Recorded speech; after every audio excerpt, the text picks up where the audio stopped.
Episode की शुरुआत में हम देखते हैं कि सॉन्ग जान को एक आवाज़ सुनाई देती है जिसमें वो बंदा उससे यही कह रहा था कि ये जो भी यहाँ पर प्लॉट चेंज हो रहा है इसके पीछे यीशु का हाथ है। अगर तुम उसे रोकना चाहती हो तो तुम मेरी मदद चाहती हो तो तुम मुझे बताओ, मैं तुम्हारी मदद करने के लिए तैयार हूँ।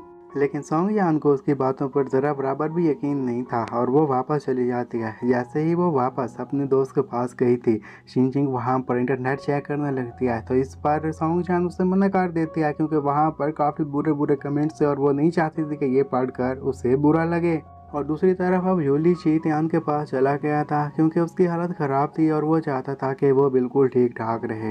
एक बंदा उनकी फ़ोटो खींच कर सॉन्ग जान को भी सेंड कर देता है और शीतयान भी ऐसा ही चाहती थी कि वो उसी के साथ ही रहे। और ये सारी प्लानिंग उसी की ही थी, उसी ने ही उसके स्क्रीन शॉट को वायरल किया था क्योंकि वो चाहती थी कि उन दोनों के दरमियान ब्रेकअप हो जाए जिसके बाद जूली उसे ही चाहे और वो दोनों आपस में शादी कर लें। और उधर जीशु भी अब शिन चियांग के पास आ जाता है और शिन शिंग के पास आते साथ ही उसे यही कहता है कि तुम्हें ज़्यादा इसके बारे में सोचने की ज़रूरत नहीं है। जैसे ही ट्रेलर रिलीज़ होगा जो तुम नई मूवी में परफॉर्म कर रही हो तो सारे लोगों की तवज्जो उसी पर आ जाएगी और इस वाक़े के बारे में सारे लोग भूल जाएंगे।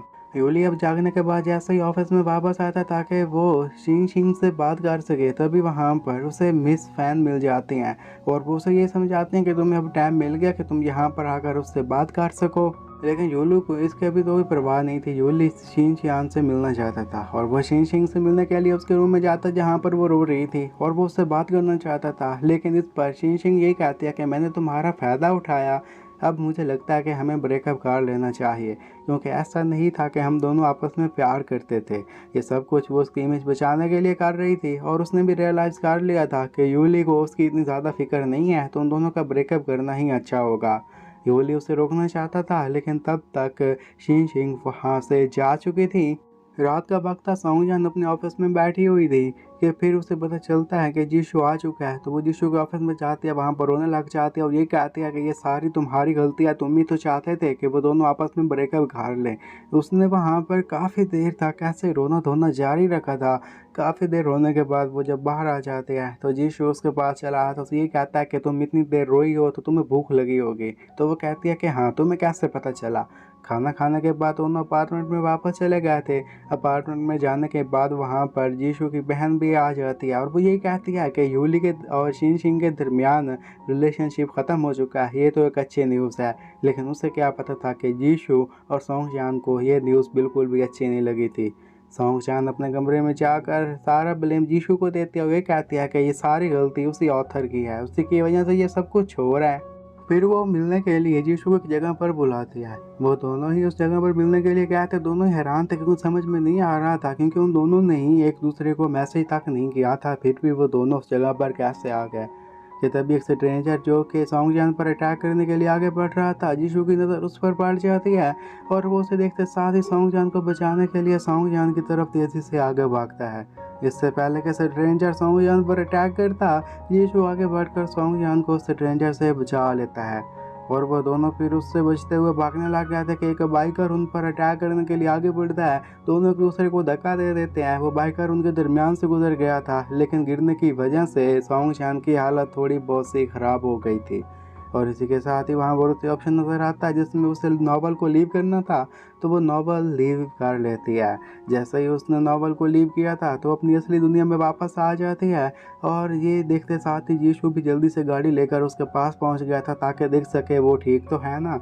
वहाँ पर पहुँचते साथ ही वो इसके रिलेटेड बात नहीं करता क्योंकि वो नहीं चाहता था कि इसे शक हो कि मैं भी उसी नॉवल में हूँ। और वो से ये कहता है कि मैं ये बात तो जान चुका हूँ कि वो फ़ैन फिक्शन तुम ही लिख रही हो।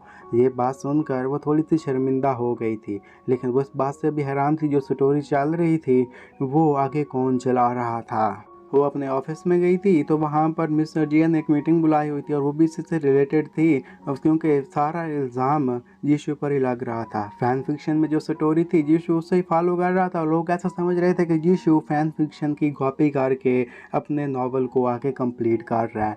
ये इल्ज़ाम बहुत बड़ा था और इसी के बारे में ही मिस्टर जिया ने भी मीटिंग बुलाई हुई थी और वो लिंक को ये कहता है कि तुम किसी और को ढूंढो।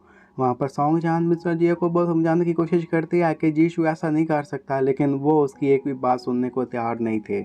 और दूसरी तरफ हम देखते हैं कि यू और शिंग और जीशु एक जगह बैठकर शैन को बुलाया था। तहाँ भी वहाँ पर शैन आ जाता है जो कि एक हैकर था और वो यही बताता है कि जो भी मैंने आईपी एड्रेस मालूम किया है उससे मुझे यही पता चला है कि जिस किसी ने भी नॉवल को अपडेट किया है वो भी फैन फिक्शन के तौर पे, तो वो तुम्हारे कंप्यूटर से ही किया गया है। ये सुनने के साथ ही जीशु हैरान हो गया था। वो थोड़ी देर तक बैठे हुए इसी को देर तक बातें करते रहते हैं, फिर कुछ पास की बातें करते हैं कि उन तीनों के दरमियान लड़ाई क्यों हुई थी।